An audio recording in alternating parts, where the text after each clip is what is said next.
Bwana Yesu asifiwe sana. Apostle Levi 001. Nimekuja na ujumbe ambao ujumbe huu najua hautafurahisha watu wengi, especially muhusika, kwa sababu si ujumbe wa kawaida, ni warning. This is a warning from God. Na wale mnanijua mimi sizungumzagi vitu za kufurahisha watu, nazungumzaga vitu ambavyo zimetoka kwa Mungu. Basi nataka kuzungumza na rais. Hii ni direct message from God to you. The reason why I want to speak this, nimengangana na ujumbe huu kwa siku 3, lakini lazima nizungumuze. Kitu cha kwanza, President, God is very angry with you. I have said this many times. Na sijui kama clip zangu zinakufikiaga ama hazikufikiagi, because nyinyi mnafikiagwa na zile clip zenye mnasikia kwamba zinawapendeza. So this one is very heavy message even from my heart. Na kwa sababu sikutukani wala kukuvunjia heshima Mheshimiwa Rais, basi nisikilize. Kama unasikilizaga mtu, nisikilize. Kwa Biblia kulikuwa nabii ambaye hakusikizwa na mfalme, alisikiliza wale wengine popular and famous waliomdanganya, lakini yule aliyekuwa na message ya kumuokoa maisha yake asikufe alimuignore. I hope you will not do this. Basi kuna mambo ambayo nimepewa na Jehova ambayo inasema kwamba usipowacha you will lose 2027 and you will not believe it. Kitu cha kwanza ambacho Mungu ameniambia ni kuambie, ambacho kimetuma akuondokee, ni kiburi. Mr. President, kiburi, pride comes before falling. Mungu anapenda mtu anayenyenyekea. Kiburi chako kiko juu sana, paka unasema na kuita watu wajinga. Neno la Mungu linasema ya kwamba usimuite mtu aliyeumbwa na Mungu mjinga, na kuambia watu hawana akili. Ni makosa sana. Kiburi chako na kitu kinaitwa dharau, arrogance, Mr. President, yako iko juu sana. Sasa Mungu anasema amekuondokea. By the way, jiangalie kwa kioo. Jiangalie kwa kioo, utaona utukufu wa Mungu hauko nawe. Ask your wife, ask your children, ask people who are close to you. The glory of God has parted from you, Mr. President, because of pride and arrogance. Number 2, kitu kingine ambacho kitatuma utangolewa ni damu na kilio cha Gen Z. Wale watu ambao waliuawa under your watch.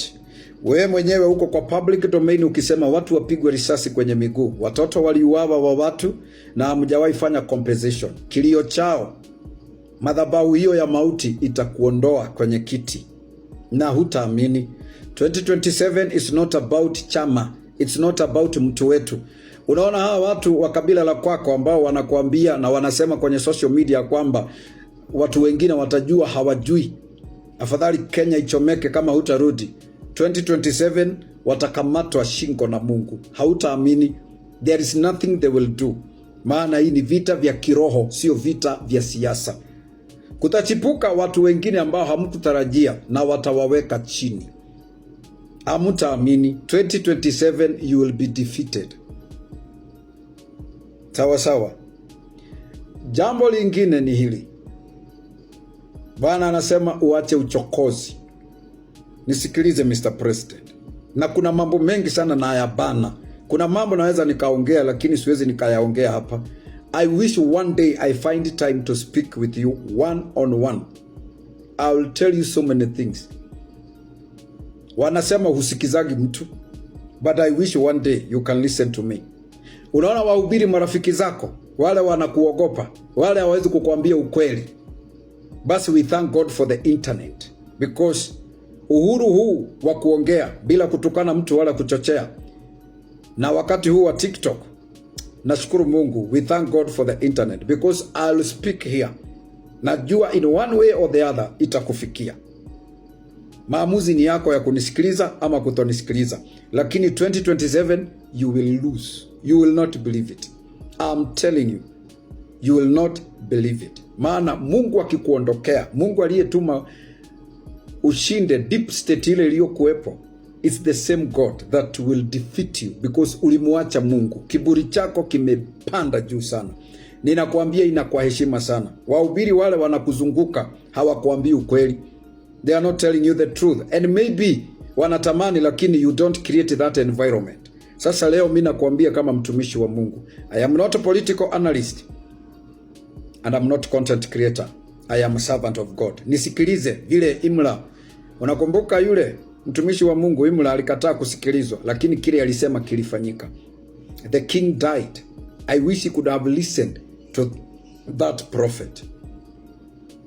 Today I am here. Unakumbuka story ya Biblia ya Mikaya wa Imla? Aliambia, story hiyo inazungumza, yule mtumishi aliambia mfalme asiende Kiledi hata rudi. Hakusikia kwa sababu alikuwa na kiburi kama kile uko nacho. Hakusikia. You think because you have power, deep state na polisi, you are the commander in chief, you think Mungu anatambua hiyo. So uwezi ukasikiza Mungu, basi atakufedhehesha. Kuna mambo naweza nikazungumza nikiwa na wewe one on one, but hampatikanagi. Ni sawa sawa. Kiburi, arrogance. Damu ya Gen Z inalia kwa udongo. Inalia. Wale watu wote, the groupings ambazo unafanya, unakutanisha ziwe upande wako, Mungu atawatia roho ya kukubetray. Siku hiyo unaofikiria watasimama na wewe, hautaamini. You will not believe it. I'm telling you. You have chance. Uko nayo muda wa kurejea. Uko na muda. Uko na muda. Uko na muda. Mungu anaweza akakupa second chance. Ukisikia klipu hii, wandani wako wakusikie, wasikie wakuambie, I wish you listen to me. Any pastor that is telling you, any preacher, any prophet, awe wa Kenya ama wa nje ya Kenya, anayekutabiria kwamba utashinda tu hivyo, ni murongo na hakupendi. He does not like you. They like your money. Mr. President, sir, God is angry with you. Mr. President, sir, God is angry with your administration. Mr. President, sir, God is not pleased with you. He will shame you 2027. It's not about politics. It's not about political parties. It's not about mambo ya kabila letu. Utatumia pesa nyingi sana, lakini utaaibika. Mimi ni mtu wa Mungu, sijulikani, but ninalo sikio la Mungu. Nisikilize tu sa, and God will give you another chance. Jambo lingine ambalo Mungu amesema ni uache uchokozi. Mungu anasema unachokoza wa Kenya. You are provoking Kenyans na matamshi yako ambayo sio ya mtu kama wewe. You are a leader. Wewe unastahili kuunify. The opposition waongee Kenya wataongea. You don't talk like them. You are a father, but you have failed on that. You have failed on that. Kuna watu wanakusikiliza hivi, wako karibu na wewe, wanashindwa, umechoma. Unachokoza wa Kenya. Every step, everything you are doing every day, it is putting a lot of anger to the same people unataka wakuchague tena. Unaumiza the same people unasema unataka kuwaongoza tena. Unatumia polisi kuhangaisha mikutano ya watu wengine. Kama unajua wewe una akili kuliko mtu yoyote na opposition haina mtu ambaye anaweza akakushinda, mbona unatumia nguvu za polisi? Mbona unatumia nguvu za polisi kuhangaisha wa Kenya? Mnatupia wa Kenya wale unasema unataka wakuchague. Will they elect you? Your guess is good as mine. So Bwana anasema acha kuchokoza wa Kenya. Mungu ataweka hasira mpaka kwa watu walio karibu na wewe na hawatakuchagua. You will not come back. Between now na 2027 uko na time ya kubadilika. Badilisha tabia, Mr. President. I'm telling you this as a servant of God. Ya mwisho ambayo imemkasirisha Mungu pia, anasema umeivunjia nyumba yake heshima. Umeivunjia nyumba yake heshima. Nyumba, makanisa yanatupwa tear gas.